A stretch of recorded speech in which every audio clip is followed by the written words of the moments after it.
go to YouTube and type in WMQM 1600 AM. You can join us via Facebook live stream. And I have verification on my phone that the live stream is now running. So you should be able to see us via live stream when you log on to it and go to FW Roberts Broadcasting, which is AM 1600 as well as AM 730. You see my brother Kenneth X. He's got on a black suit and a red bow tie, and I'm up in the upper left-hand corner of the screen. You'll see a green wall behind me, partially green and gray, and you will see me. I have on some white headphones and a brown sweater with a cream tie and a light brown shirt and tie today.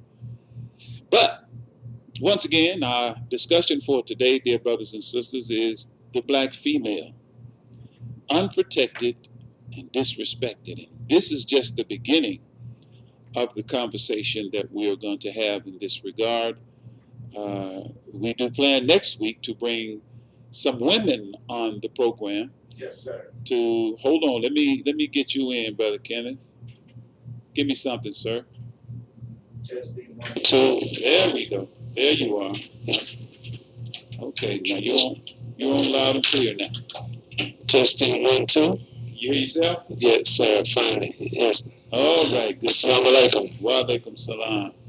But I was saying, brother, we're going to get some sisters on here next Wednesday and Thursday because we need to hear from them on this particular subject matter. But first, before I go any further, let us begin in the name of Allah, the Beneficent, the Merciful. We bear witness to the oneness of God, regardless to the land, label, or language we choose to refer to Him. We don't argue or get at odds with other people of faith over the name by which they know the divine Creator.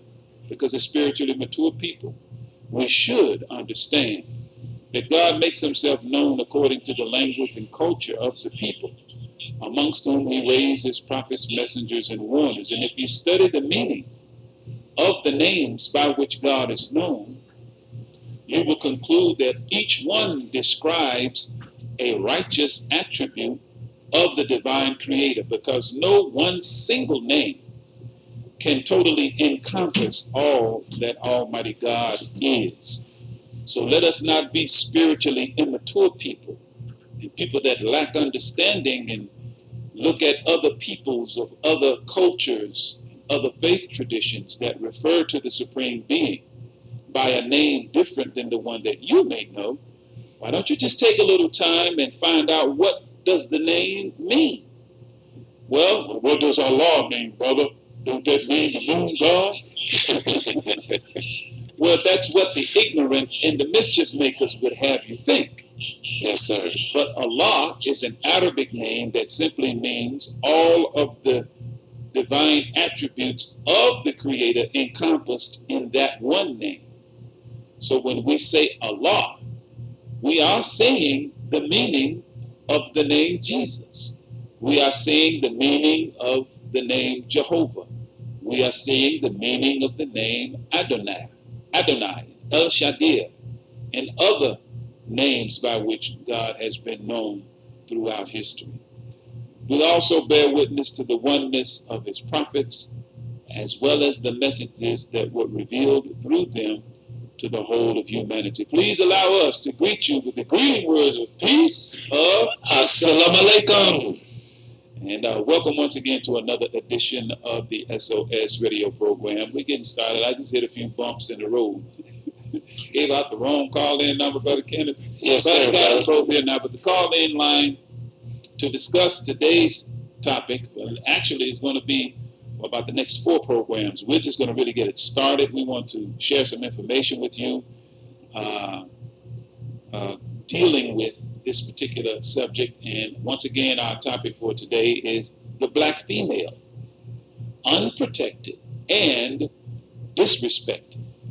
And I think it is a very timely topic given what's been happening. It's just that not much attention has been given to what's been happening to our women. We know a lot has been happening to black men, and I even looked at some numbers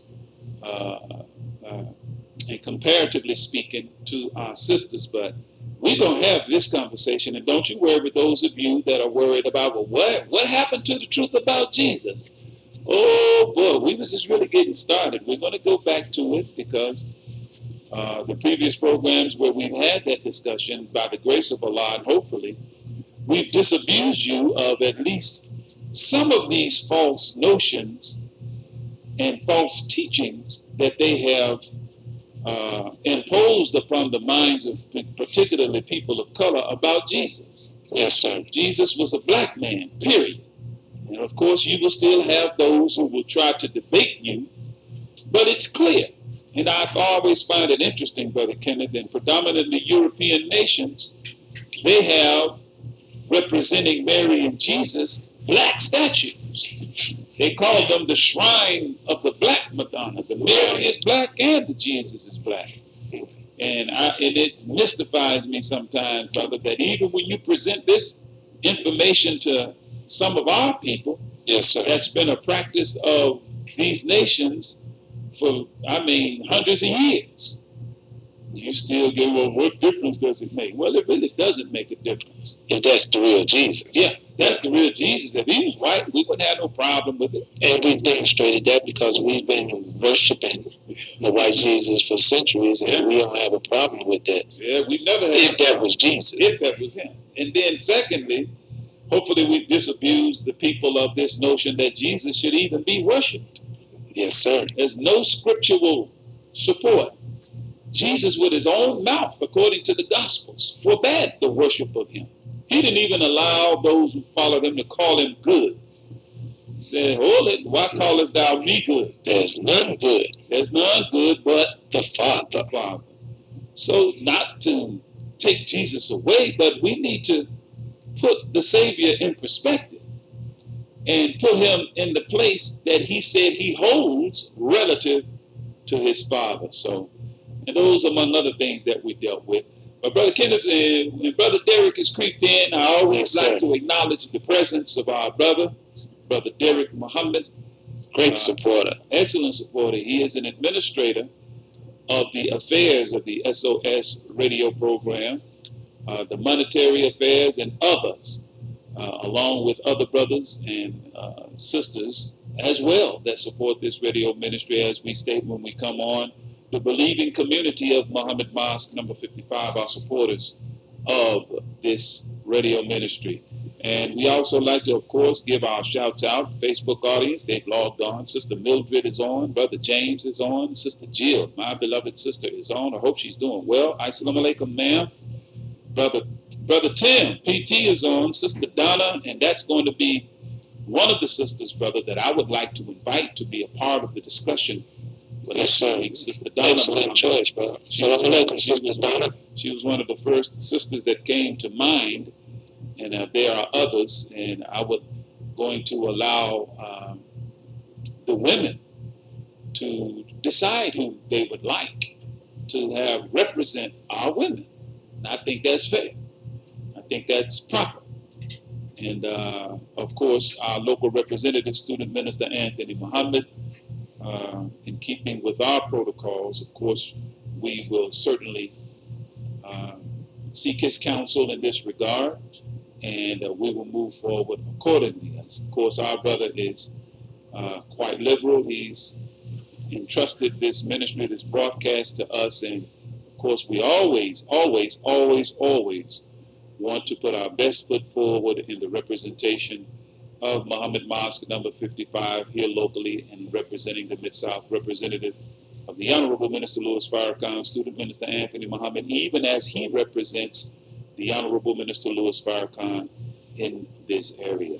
Brother Andre, while we are on that, yes, sir. Speaking of Student Minister Anthony Muhammad, I would like everyone in the Facebook viewing audience and those on YouTube here, if you're in the Mid-South area, Memphis, Tennessee, or within driving distance, on April the 7th, Student Minister Anthony Muhammad will be giving a special Easter lecture at the McFarland Community Center. I think it's 4955 Cottonwood. That's correct. That's the McFarland Community Center. He's taking on the timely topic of the crucifixion of the black youth.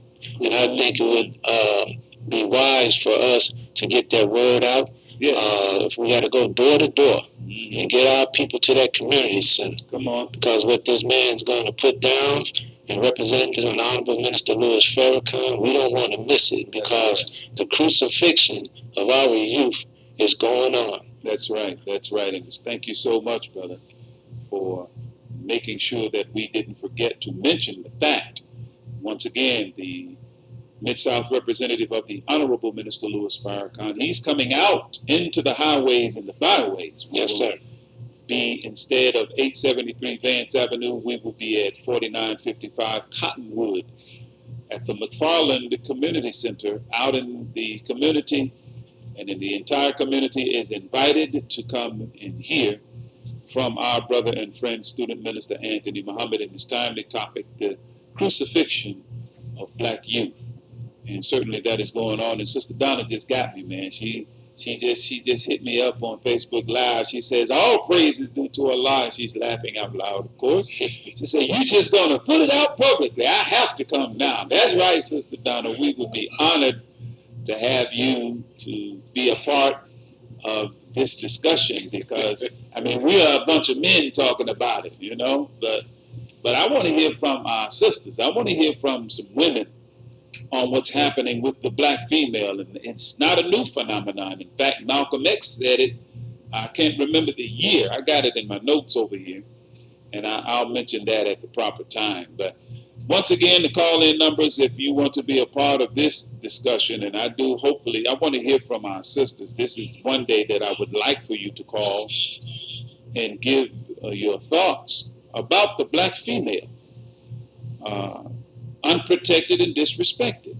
And to my brother Alichi, the YouTube program is, you go on to YouTube and type in WMQM 1600 AM. And once you type that in, hit enter, you should see a logo that says FW Roberts Broadcasting. And once you click on it, as soon as you click on it, you should see us live streaming. You will see Brother Kenneth X and myself. You'll see Brother Kenneth in the foreground, the large picture, and I will be in the small box in the upper left-hand corner of the screen, as I am in the control room. See, I have to run this mixing board and all of this stuff in here until we get somebody that can do that, and then I can sit in there with Brother Kenneth. Yes, sir. And, but until such time, this is the arrangement, and we are quite satisfied with it. It works for us. But that's how you get there, my brother, Brother Alichi. Brother Alichi. That's right, Sister Donna. I'm monitoring my sister. We are all supposed to be protectors. That's right. And this conversation, man, is really, in truth, in my estimation, is long overdue. And what prompted it is when I saw some footage of a male white angry at a sister for, according to the report, for blocking a driveway. Yes, some parking. Some parking, yeah. And he steps out, and this joker, I had another word in mind instead of joker, but I'll use joker, okay? Or better yet, I'll use buster. This buster pulls out a gun. Yes, sir. On an unarmed woman. She's clearly unarmed. She was not a threat to this clown. He pulls out a weapon. And in response, of course, she's scared. She starts dialing 911 on her cell phone. He smacks the phone out of her hand. And of course, the natural response to aggression is to defend yourself. So she strikes at him, and he returns with haymakers. I mean, man, you can hear the person is recording, which I take issue with that. Instead of intervening, whoever this clown number 2 was, instead of going into defending the woman, and I mean, perhaps he saw the gun too, was like, well, I'm not going to get shot. But you can hear the licks from across the street. This clown punching this woman in the face and uppercutting her like he in a boxing ring. You know? And that's what prompted this in my mind. I'm like, man, see, we got to have a discussion about this. And the sad part is, and there's another instance where we are the perpetrator. One of our brothers is on a train in the subway in the Bronx. Yes, sir. And this buster kicking a 78-year-old woman in the face and about her torso. Meanwhile, he's not armed. At least in the video, he's not. And there again, you have people recording. Instead of stopping this brother, you're going to record this mess. But these are two events that, you know, brought to the forefront of my mind. We need to have a conversation about the black female. She's unprotected, man, and she's the most disrespected human being on earth. Yes, sir. 2 points. We're having some problems with the microphone. The YouTube audience has a lot of static. I don't know if you can handle that in there, brother, because I'm starting to hear the echo or whatnot. Okay. Well, let's do this. Let me look at speak into yours, brother. Let's see where you're. Testing 1, 2. Okay. If you're on YouTube, let me know how it sounds, please. Yes, we hopefully we're getting it together in here. Everything sounds fine. I mean, but I can hear the static. It's like an echo on this one. Maybe it's this microphone. I'll switch mics. Yeah, let me turn that one on. Well, what's the other one like, brother? What's that one like? Testing 1, 2. Testing yeah, 1, 2. That one's a lot clearer. Well, let's go with this one then, Brother Andre. Okay, good. Just slide yourself over, brother. I mean, we're going to make it do what it do. Yeah, we're going to make it do what it do. And you were hitting. What about now? Okay. Oh, yeah. You were hitting on a good point where you were saying about the black female being totally disrespected and unprotected. But I want to address something, if I may. Yes, because I'm trying to understand how, as a man, a black man especially, you sitting there watching your grandmother, somebody's grandmother, get cowboy stomped in the ground, and the first thing coming to your mind is to take out your phone and videotape it. Yeah. You know, back in the day, we would call that a freebie because, you know, no police or anybody going to arrest you for taking care of their business. No. That's a freebie. That's freebie. Yeah. All your pent-up rage and aggression that you having in the hood, but in the face with the enemy kicking your mama behind on the subway station, and you want to post it on World Star, YouTube, and Facebook. That's the only thing came to your mind? You were so paralyzed with fear, cowardice? Yeah. See, that's the thing they don't like about what the Honorable Minister Louis Farrakhan teaches among us. Now, this is not horn tooting, dear audience. You're not going to do one of our females like that. Absolutely. It's just not, look, it's just not going to go down like that. That's not a threat because the teaching that our women are taught, they are taught to be modest. We are taught not to be the aggressor in words, deeds, or any kind of actions. We are taught to be respectful. We are taught to obey the laws of this land. Yes, sir.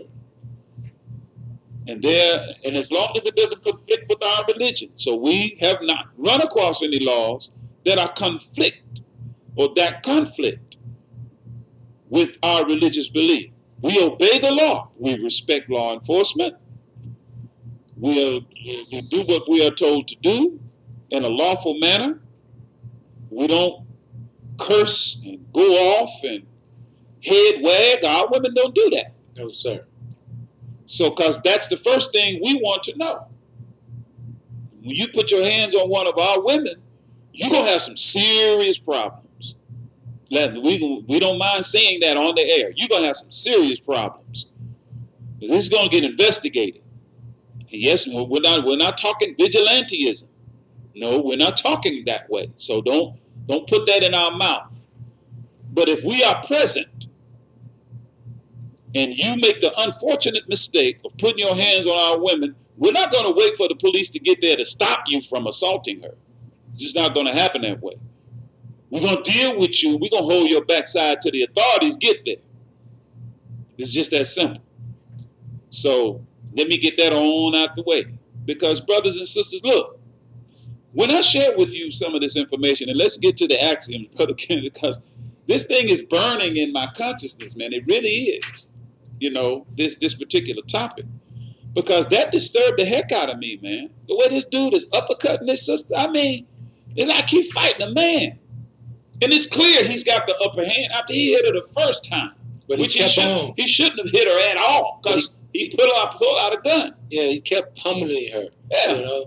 And my thing, there's a mindset. Mm-hmm. You know, but then there was a false narrative that she was dating him or dating a Caucasian boy. As that mattered. Well, even if she was dating him. As that mattered. Exactly. You know, we get into the justification business too much. Yeah, you're right. But one of the things we do, we make the victim responsible for their own victimization. And then, to add insult to injury, we call being victimized playing a role. I mean, there are talk radio shows that even I watch it on CNN all the time. One of the proponents of that kind of talking point is the young sister that the Republicans like so much. The one that was mentioned in the New Zealand manifesto. Was her name Candace Savage? She's a brilliant Candace Owens. Yes, yeah. She's a brilliant sister. Now, I'm not. Yes, sir. You know, she's a brilliant woman, and I agree with a lot of what she says. But I think it is a mistake to characterize the plight of what happens to us as black people in America. That is a reality. I think it's a mistake to characterize that as playing the role of a victim. No. Come on now, Sister Candace. You know, because she is a black woman. Yeah, she's a strong sister. You know, and like I said, there are many things she says that's very agreeable to me. You know, I don't think, and I agree in the sense that we shouldn't sit around continuing to mope and wallow in our condition and not make some steps and effort to change the realities under which we live. But at the same time, we cannot absolve America and her institutions in the construct of white supremacy of what has happened and continues to happen to us. No. After you get through with your axioms, brother, it would behoove us to lay the foundation that has led to this disrespect. Yes. And the black female being unprotected, because it has historical roots. Oh, definitely, bro. We definitely gonna do that. So, and I'll leave that to you to begin to broach that part of the conversation. But again, once again, I should say, our axioms that hopefully you will keep in mind as we move forward in this discussion. Please remember, from the Honorable Minister Louis Farrakhan, he who prescribes the diameter of your knowledge dictates the circumference of your activity. Please also remember the definition of a slave that he gave us, wherein he says, a slave is one whose power and authority is ruled over by another and whose sphere of freedom is limited according to the wishes of his master. And you would also like to keep in mind from Carter G. Woodson, in his book, The Miseducation of the Negro, wherein he writes, when you control a man's thinking, you do not have to worry about his actions. You do not have to tell him to go here or yonder. He will find his proper place and he will stay in it. You do not have to send him to the back door. He will go without being told. In fact, if there's not a back door, he will cut one for his special benefit. His education makes it necessary. And I would like to add to today's axioms, Brother Kenneth, what the Honorable Elijah Muhammad said about history, when he says history is above all of our studies. It's best qualified and most attractive to reward our research. Okay, that's part of the quote. There's more to it, but I want to focus on that particular part because we're going to bring some historical context to this disrespect and this unprotected and disrespected black female in America and the world. But if you would, Brother Kenneth, if you have some of the, and let me get the call-in numbers before you go to the historical backdrop, or part of it, or some of it. The call-in numbers are, of course, 901-452-3094, or you can call us at 901-324-7490. Those are both call-in numbers if you want to be a part of this discussion. So, Brother Kenneth, if you would, sir. Thank you, brother. Again, we don't have adequate time to run through all the pages. That's right. That's why I said some of it. But what I would like to do is kind of put it in the framework and context, because what we're seeing today, brother, is not happening in a vacuum. No, sir. Historically, if you go back to our sojourn, beginning here in North America, when we were brought over here as slaves, the treatment of the black female was as property. She belonged to the slave master. The slave, the Negro at that time, as we recall, they couldn't marry. That's right. She didn't have even rights over her own body. She did not. Anytime the slave master wanted to go in to the slave quarters and bring her out, he could. She had no right of refusal. No, sir. You know, they weren't married legally, so this was sanctioned legal rape. Yeah, the state sanctioned. The enemy has always had that kind of access to our women. On the flip side, as a man, a black man, you couldn't protect your wives. That's right. You get married, you jump the broom on the plantation, the master hear about it, he comes down with the sheriff and his deputies, and before you able to consummate the marriage, he wants dibs first. And you standing there, paralyzed with fear, castrated mentally, your woman, she tends to lose respect after a while, knowing that you can't protect her. So putting that in that context, look at the movies. Look at how the black woman is portrayed in media. When you watch the old westerns, you turn them on, and if there's a woman in a saloon and a man get loud, a man to jump in, the white man say, "Hey, I'm not going to allow you to talk to no lady like that." That's right. And a barroom brawl will break out. Will ensue. You see? You see him open the door. You see him taking off the jacket and putting it down on the mud puddle. But on the flip side, you see the black woman as what? Property. Property. Something to be used sexually, like a sweet tart. That's right, brother. And cast to the wayside. She didn't even have rights to the fruit of her womb. No, sir. No rights at all. No rights at all. Sell away her babies. So as you move and through media and through the interpretation, now you have this ratchet culture. Housewives of Atlanta, Love and Hip Hop, New York, Miami, Atlanta, all these places. And they choreograph in all of these wild scenes. Here are these people who should be affluent, have access to money, access to resources, but they're on TV throwing drinks in each other's faces, referring to each other in an affectionate way by using the B word or using the H word. And so as you watch this desensitizes you to the aspect that this is a woman, this is a female. You strip her of her humanity and her dignity. So now you're out in the quote unquote real world in society. So you don't look upon her as your other self, your second self. You see her as property. The white man sees her as someone that he can do whatever he wants to and be justified. Can you imagine if this would have been a black man beating on a white woman like that? What would have happened? Lord. I just lay that out there for what it is. It's just straight talk. Come on now. You living in a nation that one of the biggest false charges ever was that he tried to rape me.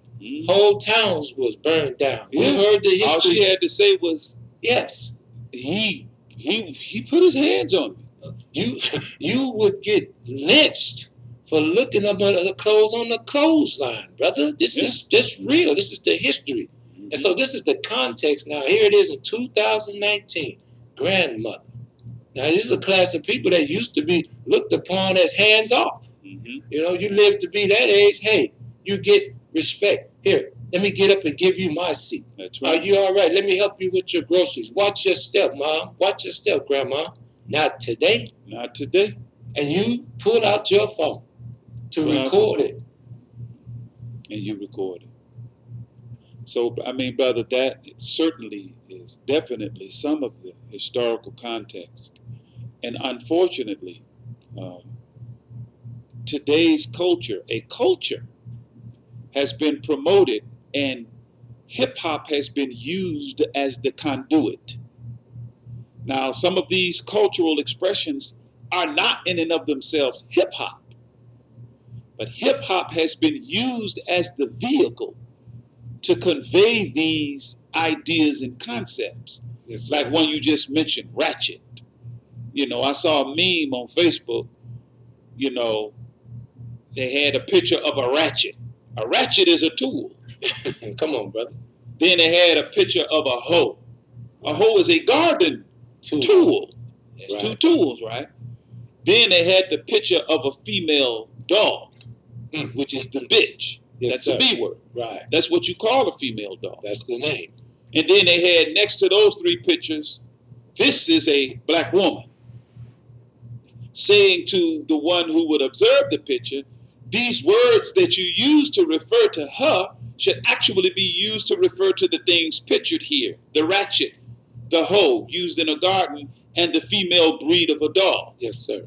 But yet, it's become commonplace that these words are used to refer specifically and almost exclusively to black women. And it's okay. And it's okay. There's no pushback from, we don't have a ADL, do we? Or JDL? We don't have one of those leads. Maybe we ought to get us a lead. We need to get that, brother. We need to organize and begin to ferret out and how can I say, exercise this demonic language from the vernacular, because it's been relegated to a cultural expression. No, it's not. See, to the hip hop community. See, now you know you can't get on your rap song and use words that disparage members of the Jewish community. See, you talk that crap. If you can't say amen, say out. Say out. We love you, dear hip hop community. Don't get it twisted. But you know dang well, get on your song and say something that remotely offends members of the Jewish community, and you will hustle your behind into the studio quickly. Yes, sir. And change that. Remember Michael Jackson? Yeah. He had to go back in and change the lyrics on that one song. Yeah. They don't care about us. Yeah. I mean, LeBron James recently, he listened to that 21 Savage, where he said, all he said was, we making that Jew money. And it makes national news. Just retweeted what someone else said. Just retweeted what he said. But you can call a black woman anything. There's no repercussion. There's no repercussion. She can be seen. You know, they call her the video vixen now. But see, the thing of it, brother, is if we don't respect her and she does not respect herself, then this gives license to the broader society to disrespect what we ourselves disrespect as black men in particular. Sir. Yes, sir. But brother, as we go, and also once again, I know you all, man, the Facebook, my Facebook live feed is lit up. I'm lit up over here on YouTube now. That mic switch went over well, brother. We got a brother Leaky. We got Miles Durbin. We got Lori. We got Tanya on. Brother Obasi's on. Yeah, I got them. I got Sister Sandra, Brother Alici, of course, Sister Donna. Sister Tamiko is on. That's another name that came to mind. Yes, sir. With regard to this discussion. Yes, sir. Brother Dwayne, Brother Ilya Rashad, Muhammad, my brother. He is on. Brother Dale, of course, the Brother Hoyle, the ever-present Brother Hoyle is on, a great supporter of this program. Brother Glenn, Brother Maurice, Sister Lillian, my classmate, one of my high school classmates is on. Brother Terrence is on, and certainly Brother Charles. Sister Felicia is on, and others are joining this. Brother Roderick just popped on. Assalamu alaikum, Brother Roderick. Yeah, Brother Louis Ali. Brother Louis is on. And we're going to get to one of those conversations. I'm thinking about calling Brother Lewis. And I also want to call, there's several guests I'm wanting to have. Brother Dr. Wesley, I would like to have him on to discuss this culture, this drug culture amongst our young people, so he can inform them and we can inform them of what's going on with particularly this new strain of marijuana. The brother said the loud, what's the they call it now, the loud. But we'll get to that. But those that would like to call in and give your thoughts on the black female unprotected and disrespected, the call-in numbers once again are 901-452-3094 or 901-324-7490. But let me, you gave a little of the historical context. You know, brother, there were farms used to breed our women or to breed slaves. Yes. She was nothing more than a mare, or used actually like they would breed animals. You know, she was classified among those creatures that were used for animal husbandry to produce a division of labor. Well, not only did that ill affect her, it ill affected the psyche of black men, because you're making offspring that you were never held accountable to care for. The slave master would care for them. And you have the same kind of setup with public assistance, in that, you know, she's taken care of by welfare, but it necessitates that the man be absent. So there again, but that doesn't mean that there's no relationship going on between black women and black men. Yes. So he's in. You know he's been there because she has more children. So now she has 3 or 4 children, you know, either by the same brother or by 4 different brothers. Yes, sir. And he's not there. So ultimately he's going to pay, because now child support is set up. And then if he missed that, they lock the brother up. So, I mean, these circumstances, there are a lot of circumstances, brother, that we as a people have experienced in terms of the destruction of our families. And it was the objective to destroy our family.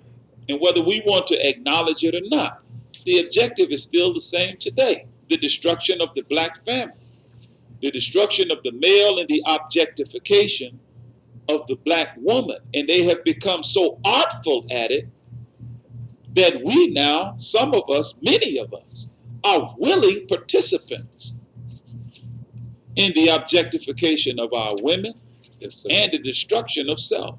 So, brother, I looked up some information I want to share with the listening audience, and if you care to call one of those numbers and share your thoughts.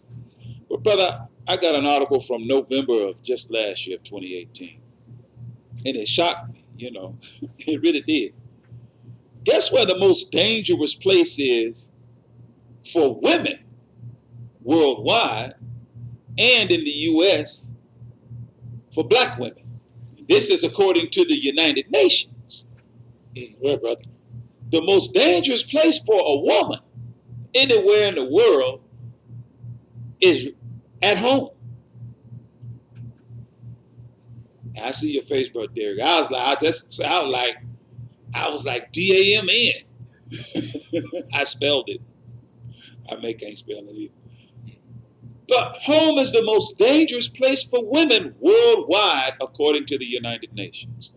And in the United States, black women are most likely to be killed by their partners. Notice it didn't say husband, but partners. Because even in the LGBTQ community, yes, sir, don't we get a lot of domestic disturbance calls? And the female partner is killing her partner. So, and in the article, brother, a little bit of it I'll share with the audience. It says, the United Nations, the UN Office on Drugs and Crime states that more than half of all female murder victims were killed by a family member in 2017. The study concludes that the home is the most dangerous place for women. According to the United Nations research, about 87,000 girls and women are killed around the world by members of their family or intimate partners. This is about 58% of all female homicide victims. That's disturbing, man. Now, that's just for women in general. But they highlight the black female, which is why we're having this conversation. They highlight the black female. Now, man, when I was coming up, you know, I'm 55 years old. I don't mind saying it. And you just couldn't fight a woman, a girl. You just took her punches. I mean, you know, some girls in the hood can They was jacking. they could get it to you. Yeah. You could get it. And she look. And I'm telling you, and I can remember some growing up in Chazita Gardens, brother. Some of the sisters in the hood will give your backside to business. Right. Sometimes you went home. I'm gonna get my big sister. I'm telling you, when we playing hopscotch, when she said it was her turn, brother, it's her turn. Yes, sir. But anyway, but the general rule, you didn't put your hands on no girl, man. You just didn't do that. Some things just didn't do. And you know, again, this problem is coming to an head now. And the most dangerous place at home, I'm still, you know, that's still turning my head. But I was thinking of what the Most Honorable Elijah Muhammad taught us in this book, Message to the Black Man. Yes, sir. Hold it up where they can see it, brother. This book here, he has a section, you know, and 75% of his teaching was with the female. Mm-hmm. Because she's your first teacher. Right. Not because she's the biggest problem. No, sir. But because she is the most important piece. Yes, you teach a man, you teach an individual. You teach a woman, you teach a nation. A nation can rise no higher than this woman. I just wanted to read a couple of sentences from this profound book. Yes, The section is entitled The Black Woman. Then there's another section that says, Protect and Elevate Your Woman. Mm-hmm. He teaches us that the black man will never be respected. Never have universal recognition for civilized people until he respects and protects his woman. That's correct. And in here, he likens the woman is the man's field to produce his nation. If he does not keep the enemy out of his field, he won't produce a good nation. Then he talks about we love our crops. Mm-hmm. And we go out and we wipe the stalks off. We clear the leaves. We check the soil for any enemy that may come in and destroy it. He said we'll kill that enemy, that boll weevil, that locust, those worms. He said we would kill another man. We even see him trying to steal our crop. Yet he asks us the question, is not your woman more valuable than that crop of corn, that crop of cotton, that crop of cabbage, potatoes, beans, or tomatoes? That's right, man. Now that's something that's, Brother Ken, I'm so glad you read that. That is something to consider. Now, the question, why is it that a nation can rise no higher than its woman? This is not just a slogan. Why? Because women in general are the most endangered member of the human family, but specifically our conversation centers around the black female. She is the most endangered of the endangered females. You know, and I got another article, brother, and I've been seeing it posted around social media that 64,000 black women, oh yes, sir, and girls are missing. This is what I read it also, brother. But there's a caveat to that that's not highlighted. That was as of 2014. As of 2019, that number has ballooned to over 75,000, and it's on according to the research. It's on the rise, and it's getting worse. Of black women and girls that are missing. Now, I remember back in the day, Brother Derek, missing and exploited children. I mean, they launched a campaign. They used to have children's faces on milk cartons. and posted different places. But yet, our women and girls, man, are turning up missing to the tune of, just in the U.S. now, 75,000. And people just don't know. But no one is sounding the alarm. And even worse, we as a community are not sounding the alarm. And see, and back to the question I asked, why is it that a woman or a nation can rise no higher than a female? Well, I mean, to answer that succinctly, and simply put, every human being of consequence that ever came onto this planet came from where? A woman. They didn't come out of a cabbage patch. They came out of the womb of a woman. Before we could get Jesus, we had to have a Mary. So intelligent people should understand. I mean, we don't have to even go to, I mean, we should, but those of us that have a problem with putting it in the context of scripture or quote unquote religion, just sheer intelligence should tell you that if you want a better society, you have to protect the vessel through which societies are born, which is the female. And I heard the Honorable Louis Farrakhan say, brother, this world is a reflection. The condition of this world is a reflection of the mistreatment of women.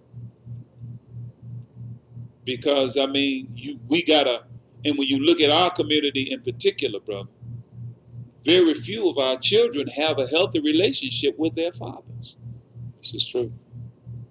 This is because oftentimes our women are left in the lurch. You know, we give her a baby, but we don't take care of her. You know, and we are so fickle as men that any little excuse or any little difficulty that comes in our relationships, we are quick to abandon the sister and leave her with the children. You know, which is sad. You know, we are taught that God hates divorce because, I mean, when you marry, brother, and we do understand there are some extenuating factors sometimes that lead to divorce, but that don't mean that Allah, God likes it. It's allowed, you know, because there are sometimes circumstances that present themselves that could facilitate that, but that's an exception. Should be rare. But soon as we are confronted with a few problems in our relationships, for the most part, it's always the man who wants to cut and run. You know, and because of the historical factors, Brother Kenneth, that give rise to the condition we see of the black family, our women were thrust into a position. Now, this is from the Making of a Slave. And there are those who say, well, Reverend Willie Lynch never existed, never happened. And, you know, the historians, they'll try to debunk it. Well, fine. If you want to debunk Willie Lynch, you can't debunk the effect that we see. Because the law of cause and effect dictates if the effect is real, then the cause has to be real. So we see these things that are mentioned in the formula for controlling or making slaves. We see that all of the outcomes that are mentioned in the Willie Lynch piece. We see them amongst our people. They're real. The effect is real. So the cause is real. It may not have gone down exactly how it's presented in the Willie Lynch piece, but you cannot deny that there is strife between the man and the woman. There is strife between the old and the young. There is strife between the light-skinned and the dark-skinned. We beef over where we live. whether on a hill or a nice neighborhood and a poor neighborhood. These are realities. And the same realities are mentioned and numbered in the Willie Lynch piece. And I cite that to say that because of the black man being destroyed, the image as a protector, the black female has been thrust into a position where she has to serve almost a dual role. It's like role reversal. So she's like the man almost, you know, and we have been relegated to the role, some of our men, of a female. But see, we use cultural language to excuse it. You know, a man sitting at home playing Xbox all day while the sister gets up in the morning and goes to work. She's paying the rent. The lease is in her name. The car is in her name. She's the principal breadwinner. But he's, you know, man, you know, I'm a player, man. You know, she pay for everything, man. You heard me. I got that on lock. Not realizing that you are effectively her son. And that's why when she get mad at you, she beats you up with her tongue. And because you can't handle the swiftness of the points that she makes, and when she pokes hole in your psychological shield that's weak, now you want to live in her mouth like you're a dentist. So now you become a de facto dentist by busting the sister in the mouth because she doesn't respect you, because she's the one, she come home, you haven't even taken out the trash. You know, she don't express it verbally because, you know, she don't want, you know, you ain't did nothing. But you come and you get the keys to the car on the job. She's at work and you driving around, got your side piece in her car. And she know it. And she gets home and it's silence in the house. Then around 10:30, 11 o'clock, now you want to tap her on the shoulder, you want some attention. And she rebuffs you, she pulled the cover tight between you and her. And now you mad because she won't give you the attention you want. But hey, wait a minute. Look at this arrangement you got. You know, so now she's thrust into a situation. Unfortunately, oftentimes, although she's a woman, she sometimes has to function as a man. You know, and it's tragic. And it's ill-affected our women sometimes that out in the public, she responds the way a man would respond, inadvertently putting herself in a situation because her protector is gone. Her natural protector has shirked the responsibility or is just completely ignorant of it. So now she's in a situation, and that happens sometimes. And, you know, and I hear sometimes brothers say, you know, some of our women put themselves in. Nah, she didn't put herself in it per se. Circumstances has thrust her into situations like that, you know. And I remember or reflect on what the Honorable Elijah Muhammad has taught us, and as the Honorable Louis Farrakhan is teaching, that there really, in truth, brother, there's no such thing as a no good woman. I was like, when I first heard it, I was like, what? But he followed it up. He said, there is no such thing as a no good woman. Wherever you find a no good woman, a no good man somewhere made her that way. And when I thought on it over time, I was like, you know what? He is absolutely right. 100% correct.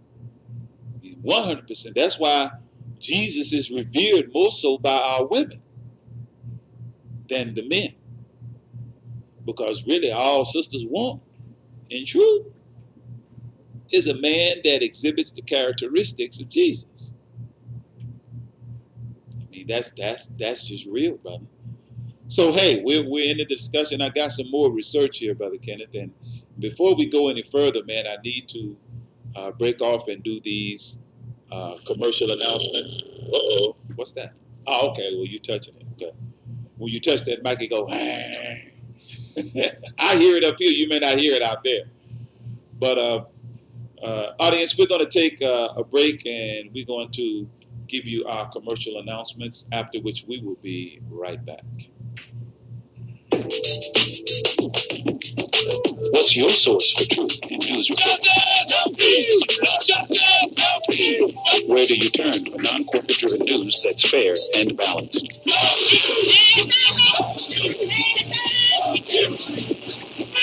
Subscribe to the Final Call News, your #1 free and independent news source that delivers hard-hitting national and international news coverage of today's political, economic, and social issues. For weekly home delivery or online digital edition, log on to www.finalcall.com or call us, area code 901-286-5034.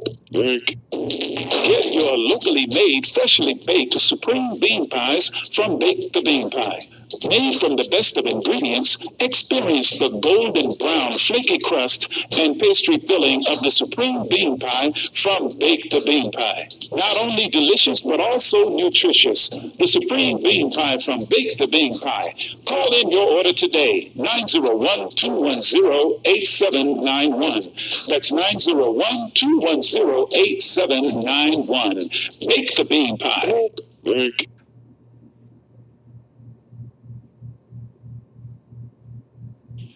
And we're back live here at the SOS radio program. I have one more I got to get in, but I'll get that one in after we get more into this discussion, man. This thing is, I tell you, Brother Kenneth, this is really on me, man. This piece with this, you know, after seeing those videos of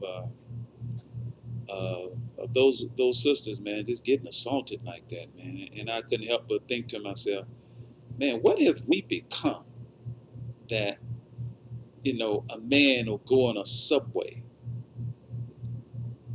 a 78-year-old defenseless woman, a black woman, a grandmother, you know, regardless of what you think, you can lift your foot and kick this woman in the face. And someone else that's an onlooker can record it and not intervene. See, it reminds me of what Jesus said about the people, the condition, mentally and spiritually. We would be like a generation of vipers. You know, we have no moral standard, like a snake doesn't have a backbone to stand upright. That's how we are mentally and spiritually in the world today. You know, we can look at that and feel nothing, some of us, brother. I mean, that disturbed the heck out of me. It really did. And, you know, I guess because, you know, when you're blessed, if God blesses any of us to have any level of consciousness, you shouldn't be able to look at that man and not feel strange. Yes, sir. You know, or feel for that woman and anger rise up in you for the perpetrator. That you are that cold-blooded, you know, that you can do that to any woman, let alone a black female, but Yes, any sir. woman, you know, that you can do that. And as you said, brother, you know, you just don't see that level of violence leveled against Caucasian women or any other woman to the degree that you see it happen to black females, you know, which is why, you know, this discussion is important.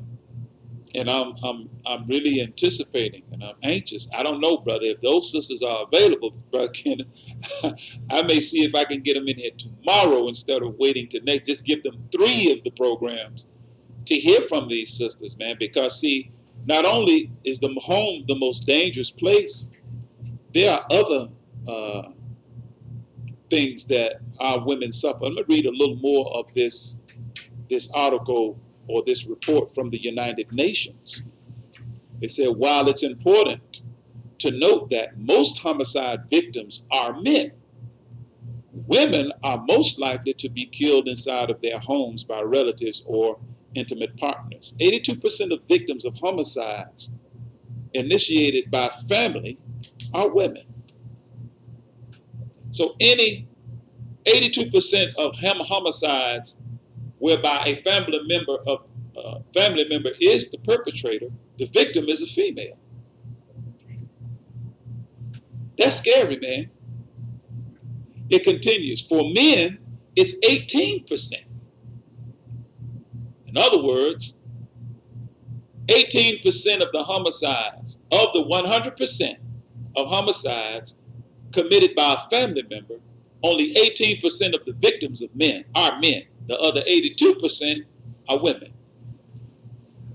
Now it says, women continue to pay the highest price as a result of gender inequality, discrimination, and negative stereotypes. The executive director, Yuri Fedotoy, this was his comment. He said, targeted criminal justice responses are needed to prevent and end gender-related killings. Now, this was just last year. This is their report. It says, according to a United States study by the Centers of Disease Control, for the CDC, 53% of all female victims of homicide were killed by an intimate partner, and black women were the most likely demographic group to die at the hands of a partner. According to the study, 4.4 out of 100,000 black women are killed because of domestic violence. Native American women followed with the second highest incidence rate at 4.4 out of 4.3 out of 100,000. That's interesting. The black female and the Native American, so-called. That's interesting that those two are 1 and 2. And I'm thinking that in the context of our relationship with the native people of the Americas. Another piece that I pulled up, brother, has to do with they said the nearly 75,000 girls and women are missing across the country now. The 64,000 was relative to a 2014 report. This is a more recent report, and they asked, and I'll just read some of this report or article. This is an actual article. It starts by asking a question. It says, have you ever heard of Relisha Rudd?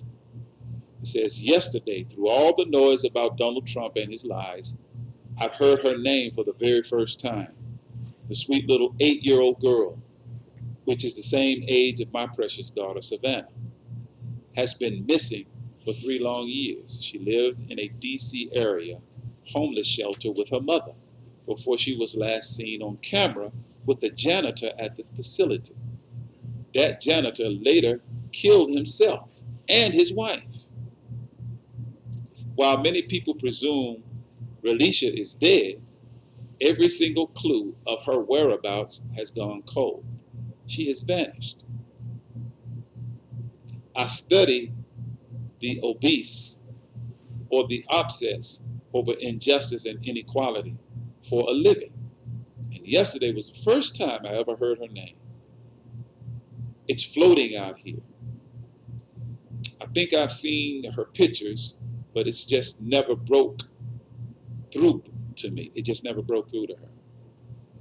And this writer of the article, let me see if I can find her name on the, pull it up as a PDF document. Where is the lady's name? Normally they have it at the very top, right below. There are a lot of comments on this woman's article, if I can ever find her name. But it's on Black America Web. I got the article. I pulled it from Black America Web. And Sean King from the Tom Joyner Morning Show. That's the author. And they also talk about it in the UK Daily Mail, which is popular. And this is from Wednesday, March. This is today. This article is for today. And it talks about the faces of the forgotten, the heartbreaking plight of the 64,000 black women missing across America as the country turns a blind eye. You know. So they're suggesting, according to this report, and this is by Louise Boyle, that America has effectively turned a blind eye to this, really a state of emergency, man. How can that many of our sisters be just missing? Nobody's talking about it on the news. There are no conversations being had about it except on social media. Somebody posted, you know. But with all that's going on, you know, and running tandem with that, there has been an increasing number of reports of organ trafficking. You know, and I think that's relevant. I mean, people just don't disappear, man. And that's the thing about it. These people are just gone. These women, but they're just gone. Poof. Disappeared. But you have an ever increasing number of instances where organ trafficking rings are being broken up. And the people involved in this are prominent people. And I find it interesting that rabbis and others, these are religious people involved in organ trafficking. But this stuff is not in the news. And there has been an increasing instances where those who come up missing who have been found, they have been found with their insides missing. Major organs like kidneys and lungs, and hearts. And they're stuffed full of newspaper. Now the Final Call newspaper has been carrying these articles. See, brothers and sisters, this is why we ask you to subscribe to the Final Call. Because I would dare to say that many of you are hearing this kind of information for the first time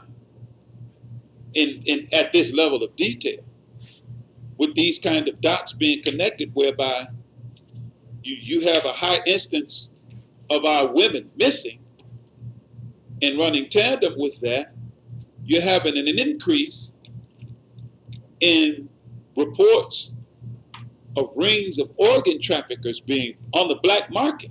You can go on the dark web. You know, I was watching a documentary, Brother Kenny, about there's a new way that the drug trade. It's e-commerce now. The dark web, you know, get fake credit cards. And that's what I was. It wasn't about the dope trade. It was about credit card fraud. And this is a group of guys. They were brothers. They got this machine, and they go to the store and buy these blank, what look like to be credit cards. And the machine, they put numbers. They steal numbers. They go on the dark web and buy stolen credit card numbers. But during his commentary on the subject, he said, "Ah, man, you can get on the dark web. You can get anything. You can buy a kidney online." So, if you think about the fact that there is an ever-increasing instance of illegal organ trafficking popping up, that's not in mainstream, they're not talking about it. And you juxtapose that to the fact that thousands upon thousands of our women, and I got another article, brother, on men. Where is it? The number of black men that are missing is more than sisters. But we're talking about the sisters today. I want to focus on our women. Yes, sir. I only mention the brothers in conjunction with the fact that organ trafficking is becoming a pervasive problem, you know. And I can't understand for the life of me why at least those of us in the black community and in black media, black talk shows and all of this, why are we talking about this, man? Again, it goes back to your title, disrespected. We're not talking about it is because in many of our eyes, the black woman, the mother of all civilization, she doesn't have any value in many of our eyes. And this is why the teachings of the most honorable Elijah Muhammad under the leadership of Mr. Farrakhan is so profound today, brothers. Because once you know the extreme value of the black woman, then you will lay down your life to protect her. Yeah. Once you understand the divine value and nature of the female, then the problems that we have, they'll cease almost overnight. Yes. See, and we're not going to go anywhere with our women not being respected and protected. And this is why women are rising up all over the planet. That's exactly right. As you see, they're tired, man. Right now they're doing everything they can in the dominant society to squash the women's movement. Yeah. You see, exactly the righteous indignation that they're feeling, being treated as second-class citizens. Even though some say they have this and that, they're not, when you look at all the economic indicators, they're not making the same wage for doing the same job. They did a study in athletics. Now, I'll point out the great Serena and Venus Williams. No one in their right mind can argue with the greatness of Serena Williams. That's right. Yet, even though she's on all these magazines, even though she's in all these commercials, even though she's selling all these products for Nike, she makes far less than the men in her sport. That's right. It's maybe one of the greatest athletes of all time, male or female. That's correct. When it's all said and done. So there's a disparity there. So, brothers and sisters, if you care to talk about this or give us your thoughts on this discussion we're having about the black female, unprotected and disrespected. And once again, the call-in numbers are 901-452-3094, or you can call us at 901-324-7490. But to make sure I keep my eye on this phone because it's not audible. And if I'm not watching, yes, sir, I will miss it. But it's probably wrong because I hadn't really looked up there in a little while, but I'll be better. I hope no one is called, brother, and I just missed it because I didn't look and see the little light.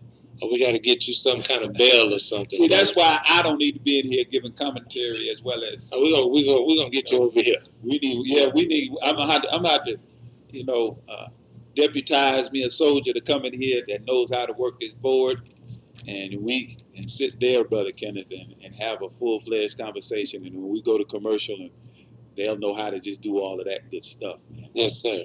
Right now, this is what we got. I was thinking, excuse me. Yes, sir. Something you said earlier, and you were dealing with 2 points I wanted to address. One was the number of black girls missing. The latest report was up to 75,000.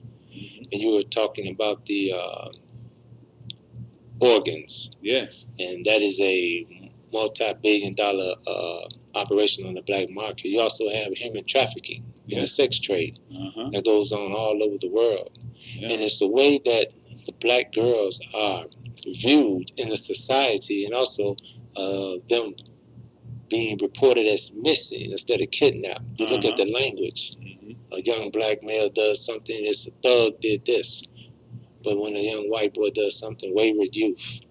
It's all about how you describe it. So if she's described as a runaway, you're not really looking that hard for a runaway because you think she left on her own. Right. Irregardless till she's 13 or 14. I think the girl you mentioned was 9.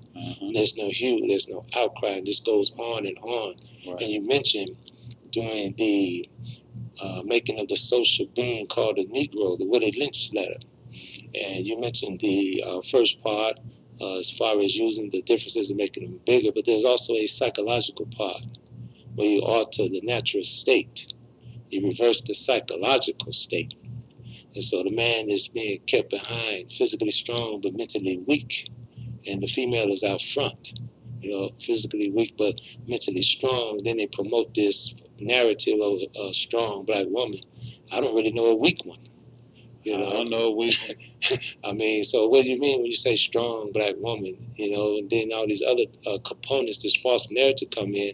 And so the society as a whole don't see the black woman as having the same value as other women. So this is why the Most Honorable Elijah Muhammad said in our program and position that we want our women protected and respected like women of other nationalities are protected and respected. That's right. But protection and that respect has to start with us first. It definitely has to start with us. If you don't raise your voice to your woman, another man won't.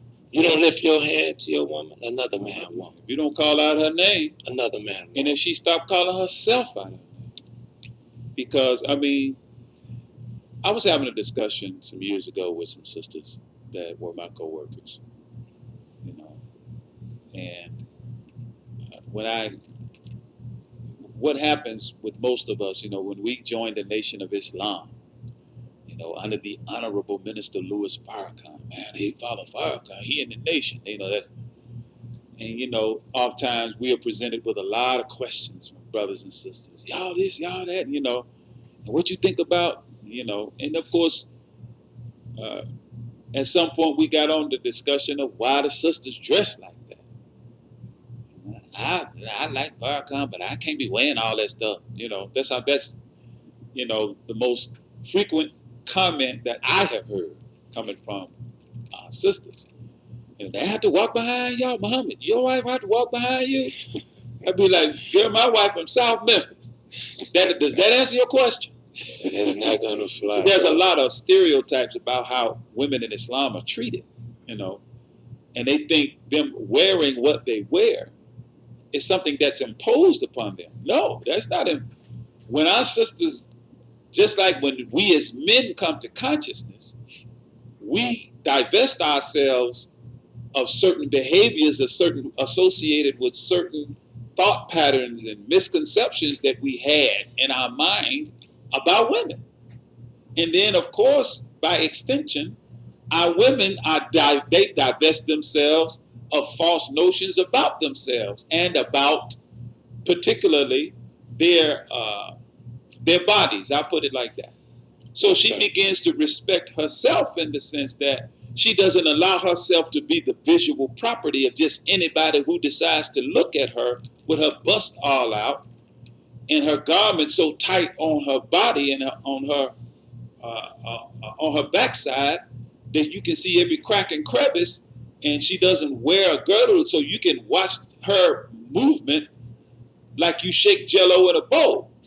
Yes, sir. So we were in a discussion, and one of the sisters, we were talking, and I was, I agree with that. I do agree a woman should be modest and this, and then one of the sisters said, well, a woman should have the right to whatever she want. Y'all just too weak. Y'all can look anyway, so I should have the right to just wear what I want.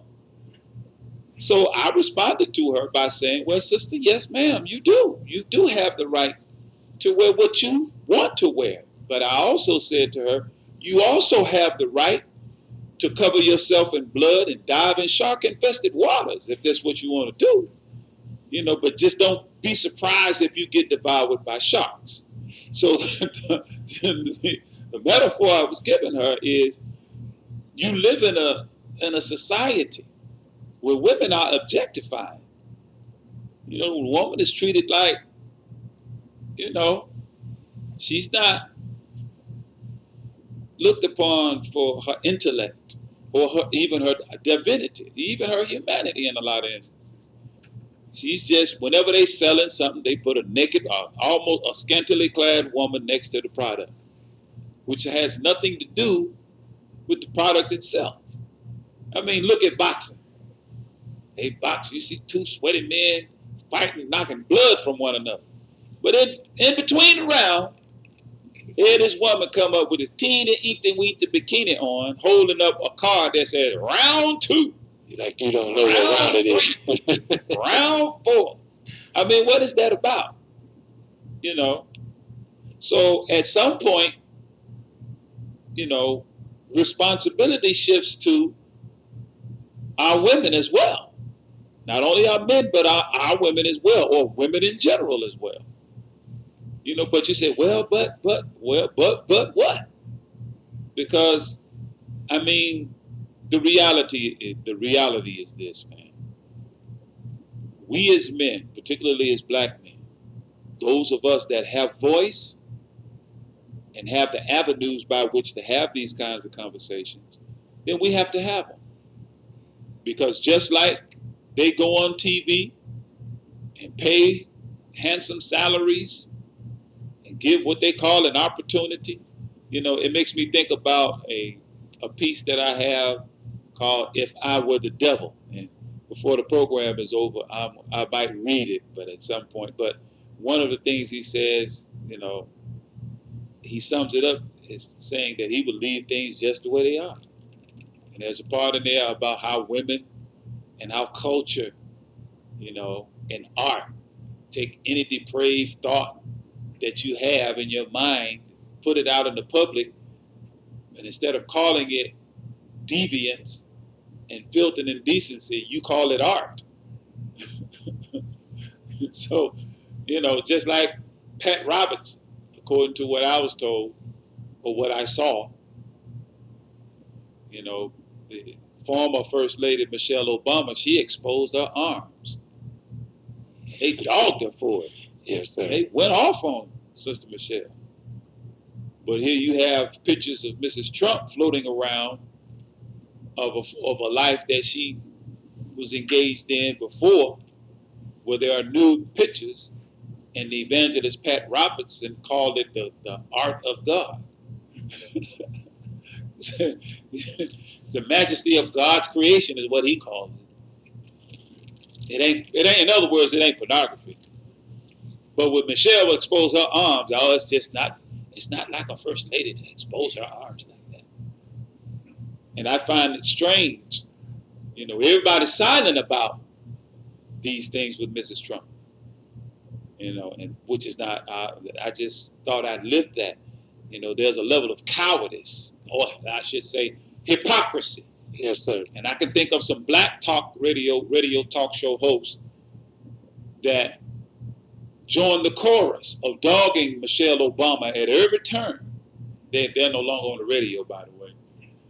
But I would hear people call me, tell me about it. Every chance he got, man, is dog Michelle. She's not first lady like. And this is a black man doing it too. I'll let you know that. What that mean, first lady like? Mm-hmm. But I ain't heard that buster say not one word about Mrs. Trump. Hypocrite. Yeah, I said it. I sure did, because it is hypocrisy. But that's what happened to black women.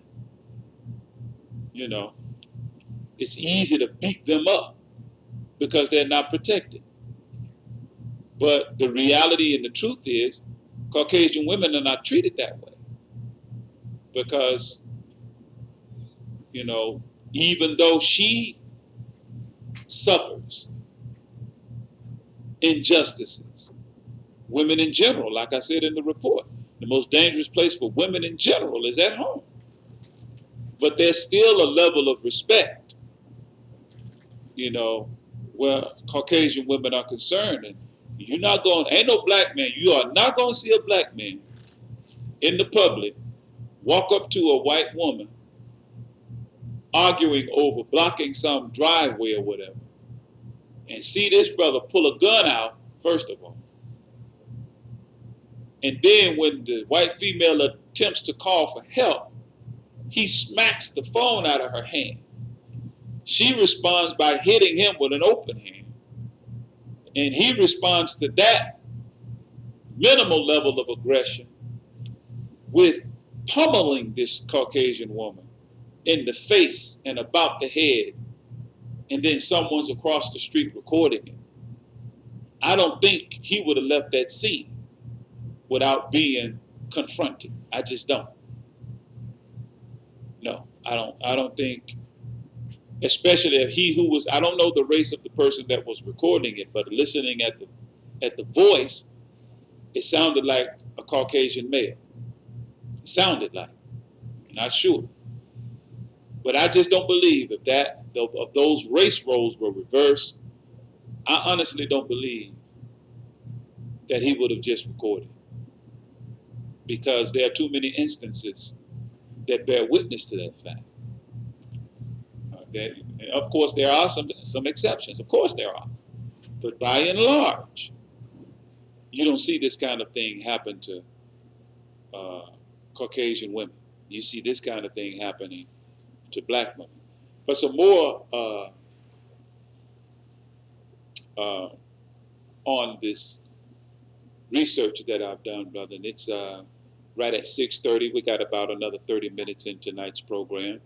And once again, this is the SOS radio program. I am your host, Brother Andre Muhammad, and my co-host, Brother Kenneth X. And let me look, hold on, somebody. Brother Leach, WMQM 1600 AM on YouTube. There you go. Yes, that's it. Somebody's asking how to get on the YouTube feed. And I think, yes, he has it now. Very good, very good. Praises be to Allah. But in all honesty, dear audience, Brother Kenneth, you just don't see this kind of thing happening to women of other nationalities. It is our sisters. And there are even racial and gender differences with missing children's recovery chances. And you see this. I think there was, where is it overseas where the female white was killed? What was her name? It just, the thought just came to my mind. But what I'm highlighting here is in the news, Caucasian women go on vacation, they turn up missing or they turn up dead, and even locally, they turn up missing, they turn up dead, and there is extended coverage. There's constant reporting. But you mean to tell me 75,000 black women are just missing? Poof. And you don't even hear about it unless you... Now CNN, let me go to that. Because it ain't like it hasn't been addressed at all. So let me be fair. Let me find the CNN report. According to, I thought I had that thing pulled up. Let me get it. But accordingly, CNN had hosted a town hall on it. And let me pull up the article, because man, and if you would, Brother Kenneth, entertain the audience while I. Brother, I'm not in the entertainment business, brother. Well, thank you for correcting me. Not entertain, but let me say edutain. How about that? Praise be to Allah, brother. Just a little humor for a very serious, brother. That's right. Serious subject. It's very serious. When we're dealing with the black female being disrespected and not protected. One of the things we have to deal with, hopefully eventually, what is the proper way to deal with the black female or any female? One of the things that you notice as males and females, we don't relate to one another good. And that's the root word in relationships. We don't talk to each other in a proper tone. It seems like every conversation is basically a borderline argument. The language we use, the volume we use, all of these things are out of kilter. I want to touch on one thing you said as far as the dress of the Muslim women. And during Savior's Day, we were around the sisters, and it was just like pageantry, man. It was like, being at one of those big events, the elegance of seeing the sisters in their MGT gowns of all different shades or hues, the blues, the golds, the orange, even some of the sisters at the mosque, just the way they wear that garment with pride. It's not something that they're suppressing. It's something that they bring it out. And in all the old movies, when you have that regalness, all the women are dressed in, and you'll get an opportunity Facebook audience and YouTube audience to see these magnificent women, strong women, individual women. These women are not walking behind men. They have the ability to hold any position. That's right. They work in the fields. Some write for the Final Call newspaper. Others are engaged. Some are social media, what's that word, influencers. And so I think we're right on time where we need to be. Many, if not most, are scholars. That How to Eat to Live, they're pushing that. One sister does disaster preparedness. Yes. And it's just phenomenal the things that they do. I didn't know. That sister... disaster preparedness is Sister Tukwela Muhammad. Sister Tukwela. She's in the God, what am I trying to say? But anyway, I would like to get her on to talk about disaster preparedness, Sister Tukwela, and highlight some of our women and the great things that they do, man. That's one thing. But definitely, maybe as early as tomorrow, depending upon the schedule of those sisters. Yes, sir. Having conversations with the appropriate people. And hopefully, Brother Andre, just on a global observation, women are in the forefront of these things. Yes. We as men, we playing catch up. They're more organized right now. Yes. They have the energy level right now. And so they're moving in accordance with the time. Yes. And while we, sit back, we're more interested in, filling out our brackets. Yeah. We're more interested in, who's going to be the number one pick. Yeah. we more interested in just kick back doing nothing. They're moving at breakneck pace. So they're in school. All these statistics are redefining. They are redefining themselves. So where are they gonna find compatible mates? I got a woman at home like that, brother. She messed around. That's to this very day. Her idea was to create something to help our daughter with a skin issue. Yes, I did see opportunity in it. The brainchild, it came to birth in my mind in terms of a business venture. But I knew that she had a more acute business mind in our household than me. I knew that because she's been in sales since we've been married. Yes, sir. Coming up on 30 years. She's always worked in sales. And I like that because it gives her the kind of flexibility to where she's not tied down to a 9 to 5. My wife has never been. But once I presented the idea that came to birth in my mind to her mind, just like a woman, brother, you go buy a house, she's the one that beautifies it. I mean, she picks out from the curtain. So when I gave the idea to her, man, that just bears witness, and I hope my wife don't mind me using her as an example of the power of the female. And I think it's interesting as well, brother, when you look scripturally speaking, at Jesus' most trying hour, who stood with him? It was the women. It was the women. The men punked out. Everybody except for John. John was the only one. So I guess John is the type of brother that'll stick. But the other types, they say they with you. They say they with you until they get hot. Then they get to asking questions, doing some investigation. Hey, didn't you know that man? No, I don't know what you're talking about. Who? But the women, Mary, Salome, Mary Magdalene, the women stuck with Jesus. So, what is it about us as men that, for lack of a better way of putting it, we're so fickle, man, when it comes to these kinds of issues. The issue of accepting the responsibilities that come with manhood. Yes, sir.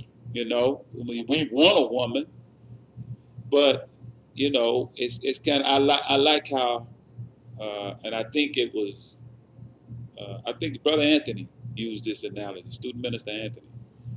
Brother want to marry a sister. Okay, well, brother, you have to be some criteria. Do you have a house? Is it furnished? First of all, do you have a job? Okay. If you don't have a house and a job, you can't even go buy a TV. Because you don't even have nowhere to plug it up and watch it. Because you're taking it to somebody. So you certainly can't have a wife. But, I mean, we don't even think like that anymore, brother. I mean, you know, we'll call ourselves in a relationship, we living with her, or going to visit her at her mama's house, and we still living with mama. In other words, you know, at some point, brothers, we're going to have to address these mentalities we have towards relationships with our women, man. We just got to do better, you know, and we have to start somewhere. And the first place we need to start, and you know, that's why we got to start like God started. As the Honorable Louis Farrakhan teaches us, to build a people, you must first make a man. The Bible starts, let us make a man.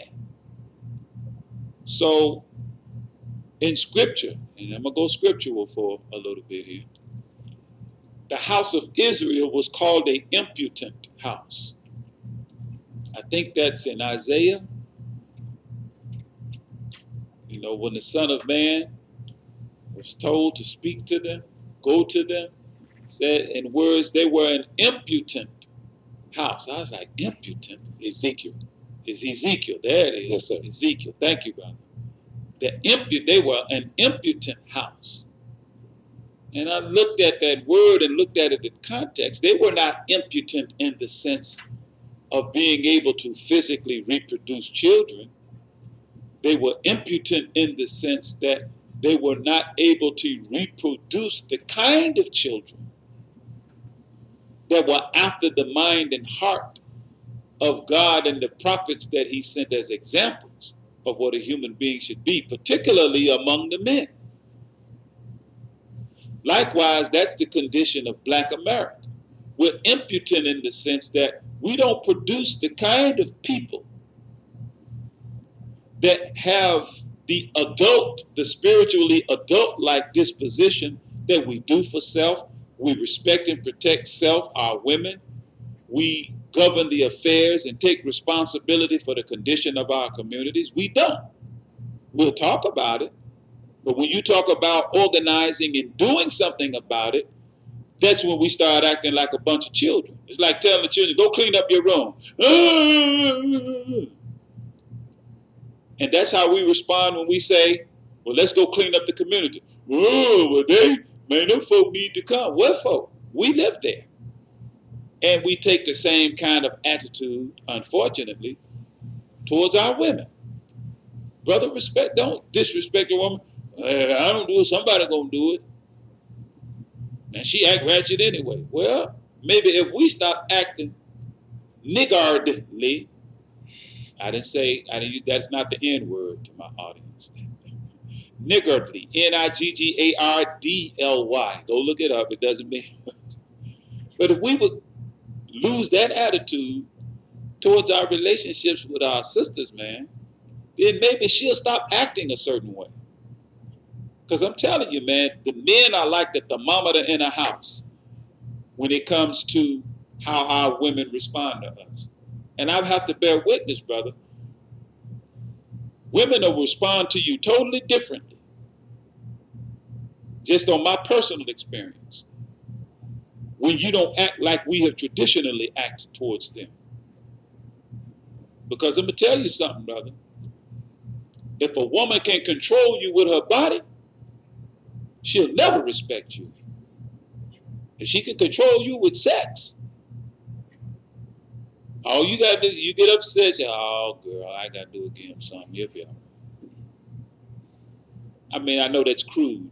I know that's crude, but that's the truth, man. And unfortunately, some of us are controlled that way, you know, in other ways. Because if she can control you that way, she'll do it.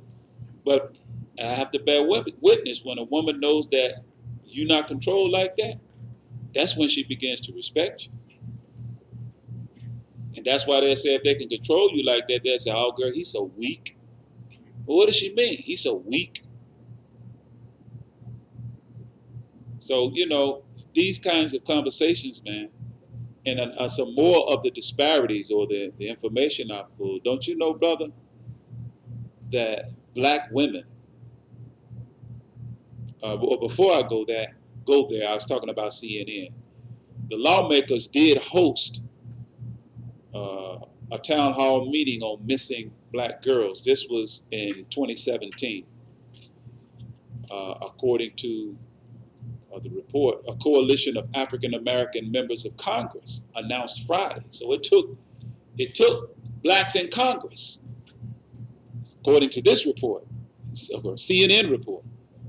It was some black members of Congress announced Friday, which was on April the 1st, 2017, that it will hold a town hall next month, which would have been May of 2017, to address dozens, listen how they say, dozens, when according to a 2014 report, it was 64,000. Right. Here they are in 2017 talking about dozens. You see, that made me a whole new level of mad. These busters gonna say dozens, when according to a report by a credible organization, that it was over 64,000. So how in the world are you gonna say black congresspersons want to convene a town hall meeting regarding dozens of missing black women and girls? See, that's the race, that's devilish, brother. That's wicked. Yes, sir. Who's the author of this article? Let me pull this joker's name. Who wrote it?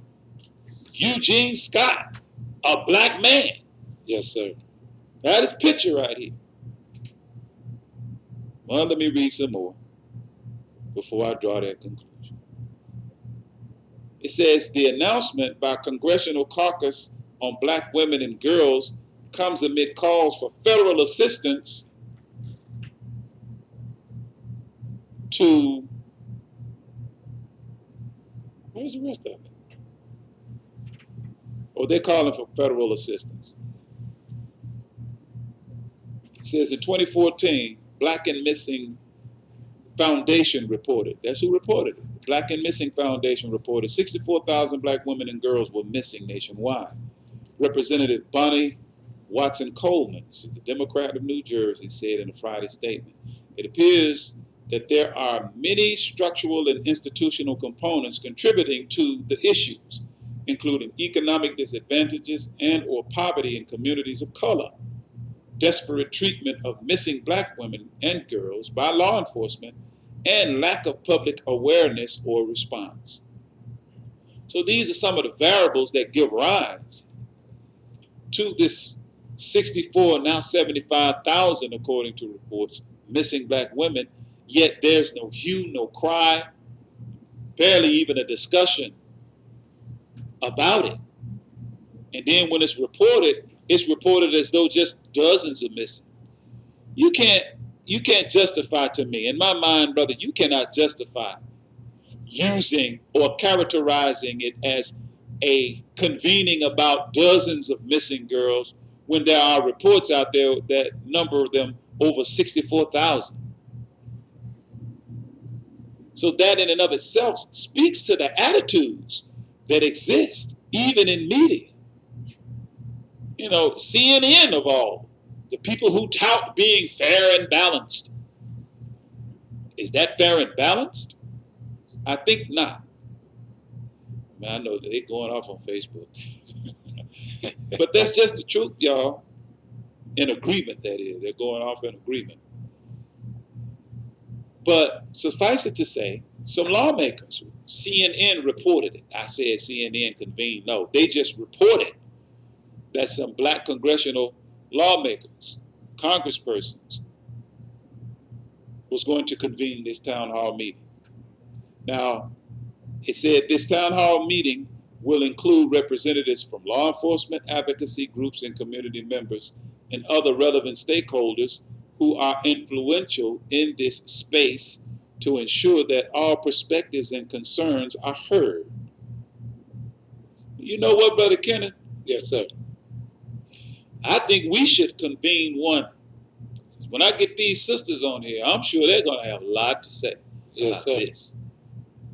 Because, and you know, I'm really thankful, brother, that Allah put it on my heart. I mean, that's what came to mind when I saw those videos.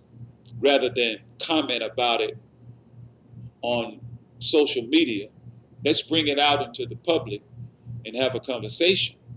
And this is just the beginning of it. This is the start of the conversation about the black female, unprotected and disrespected, and the things that have been happening to our sisters and our women for generations upon generations. It continues. The Congressional Black Caucus on Black Women and Girls was launched in 2016 by co-chairs Coleman and Kelly and Yvette Clark. And but that I wanted to highlight that. Now, some more on a study, other studies about the plight of our sisters. It says black women are most likely to face dangerous childbirth complications. Did you know that? Guess where is the most dangerous place for a black woman to have a child? Last time I checked, it was Memphis, Tennessee. Well, believe it or not, brother, according to an article from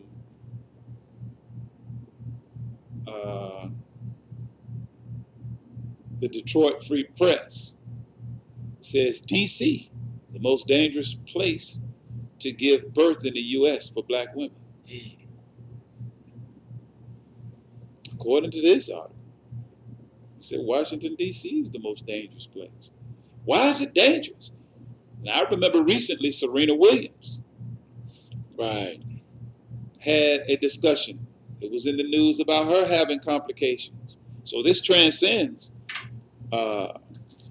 socioeconomic class. It says, where is it? Here it is right here.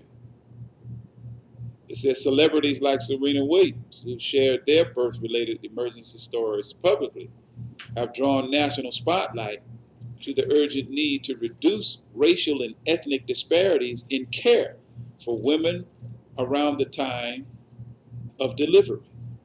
So this is systemic, man. Some of the problems arise out of systemic conditions, you know, economic disparities. You know, there are a lot of variables that give rise to this. And we got to start talking about this, man, because if a nation can rise no higher than its woman, then we need to begin to engage in regular advocacy for our sisters, man, and bring more awareness to what's happening to our women. Not only that, our women are less likely, excuse me, sneeze came up out of nowhere. Our women among all ethnic groups, women, excuse me once again, they are the least likely to even be married. Because the picking is slim, you know, as it relates to suitable mates for our women. Professional black women, man, I mean, I see it all the time. I see these sisters are lawyers, you know, they're professionals. They're doctors and nurses, they're in law enforcement. And I have met some of these sisters' partners, real estate professionals. But their mate, in terms of comparing, I mean, how can I put this? When you look at their mate and what their profession is, far too often their mate is a brother who's engaged in a job, a menial labor job. In other words, he's not a professional like her.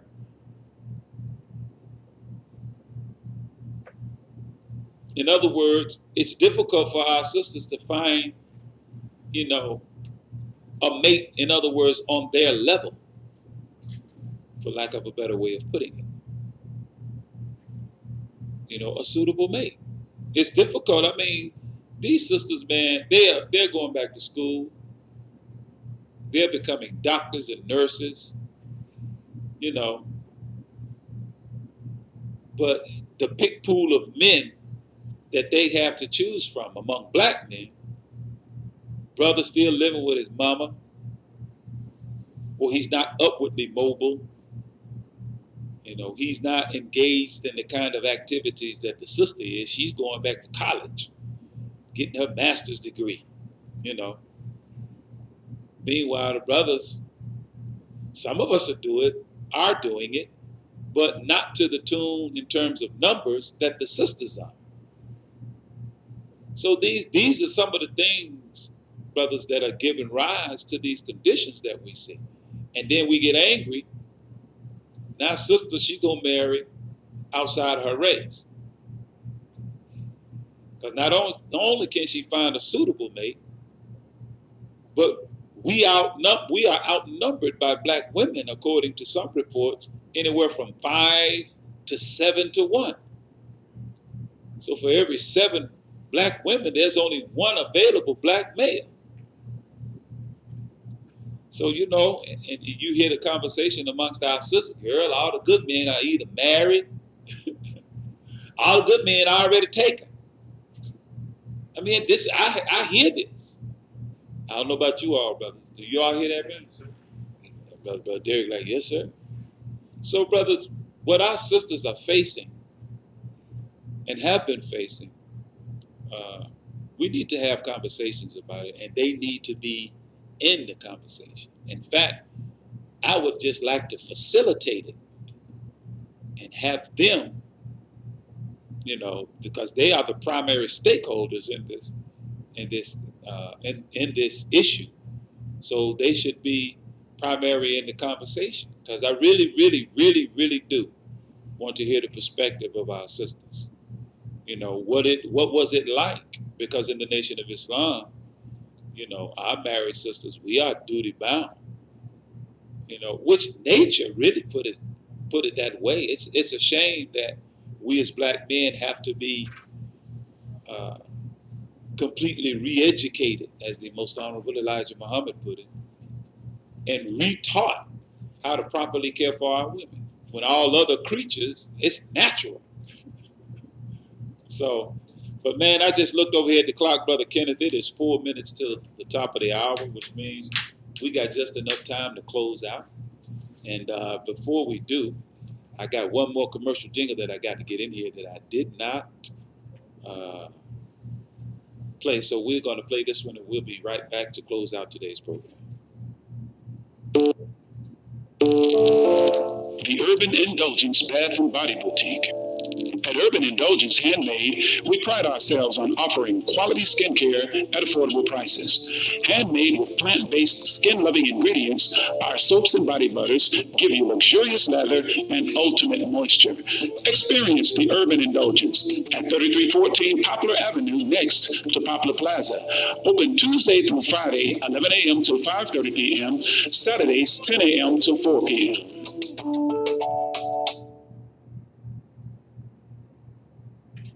And we're back here at the SOS radio program. But we're going to close out for today. Once again, we'd like to thank all of you for tuning in to today's program.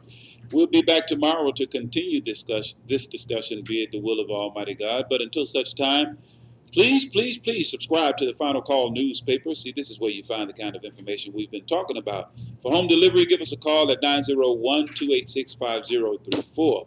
You can come visit us this Sunday at the McFarland Community Center, as we will be out of Mosque 55.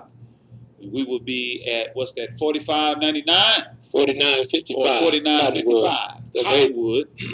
At the McFarland Community Center this Sunday, Student Minister Anthony Muhammad will be bringing the message entitled The Crucifixion of Black Youth. We invite you to be there with us. That'll be April the 7th, Brother Andre. That's April the 7th? Yes, sir, next Sunday. Why did I look at this the wrong way then? Because I actually... Okay, yeah, I'm wrong. So this Sunday we will be at Mosque 55. Please forgive me for the error. or the mistake, I should call it. We'll be at 873 Vance Avenue this Sunday at 10 o'clock. The doors open at 9. And, of course, we'll be there again Monday evening at 7:30 for the men's only processing class, FOI. And we're there again Wednesday night at 7:30 for our midweek address and study class. And again there at Friday at 7:30 p.m. for the self-improvement study class. And, of course, Saturday morning at 9 a.m. for our women-only class, all taking place at 873 Vance Avenue. Call our conflict resolution hotline to resolve conflicts happening amongst our young people and in our community in general at 901-303-8961. You can visit us at the South Haven location if you're in North Mississippi at 1495 Brookhaven. Meeting times and days, Sundays at 10 a.m., Wednesday at 7:30, and Friday at 7:30. You can also catch us on Comcast Channel 17, Mondays at 5:30 p.m. for the Self-Improvement Talk Show. We're on again Thursdays at 4 p.m. for the Final Call Hour, and Saturdays at 11 a.m. for New Woman, New Nation. If you have any questions, comments, or concerns, or if you would like to advertise on the SOS radio program, give us your email or send us an email at savingourselves19@yahoo.com. And that's going to do it for us this evening, Brother Kenneth. And audience, we thank you all for tuning in once again for the SOS radio program. And we leave you as we came before you with the greeting words of peace of Assalamu alaikum.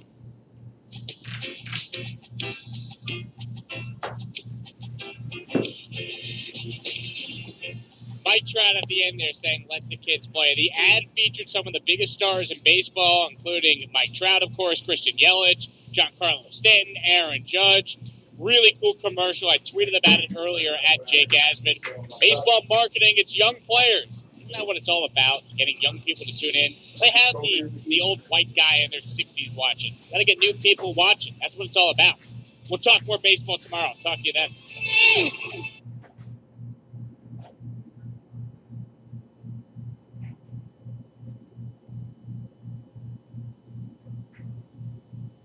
SB Nation AM. Kareem Abdul-Jabbar putting up his memorabilia for auction to raise money for his Skyhook Foundation that helps kids. He almost got $400,000 for his '87 ring. Bought by Boston fans who are going to burn it now.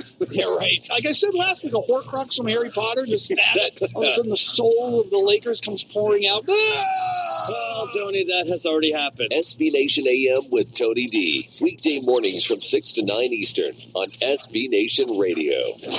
This is Straight Heat.